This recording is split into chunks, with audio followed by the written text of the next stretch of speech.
So I just wanted to show you this little Automator service that I have set up to rename a group of files. So let's say you have a whole folder of files that you don't want to take the time to step through and rename. Automator makes this very easy by creating a service. So over here I've created a service to help me get these uh, episode names down to just the name of the episode and the file extension, thus removing the Boy Meets World, the season and episode identifier, as well as all of the extra labeling information you see on the left-hand side there.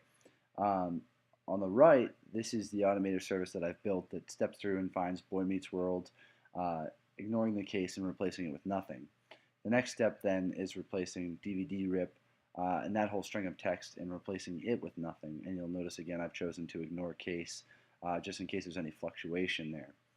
It then steps through and finds all the periods that separate the different words and removes those and replaces them with nothing.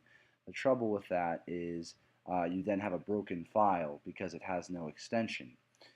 So then what I do is I pull out uh, the what is left of the file extension, which is just the name because the period is gone from the step below, and I re-add the text M4V as an extension, so it reappends that onto the end.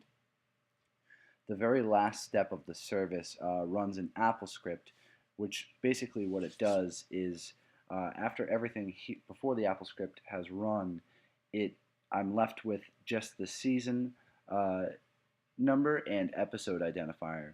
The reason that the predefined service will not get rid of that is because for each one it's different. So for example, the season 7 episode 1 would work for the first file but not for the second, third, fourth, and so on. So what this script here does at the very end of the service is it looks at the file name. Okay, it allows you to select multiple files again, and it looks at the file name, and it basically says set the name of the file to starting at 7 characters in.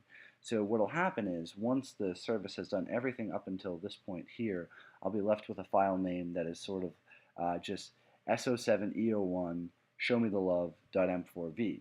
So for every file, the first six characters is going to be just the season and episode identifier, and this script is going to step through as the last step to remove those. So I'm going to go ahead and save this service over here, and let's see how it works. So if I come into my folder that I'm trying to manipulate the names of the files, when you run an Automator service, what you're able to do is select all the files that you want and simply right-click or secondary click on them. And down at the bottom, you see the option there for services. So I have called my service BMW Edit, which is Boy Meets World Edit. So let's go ahead and run that and see how this works.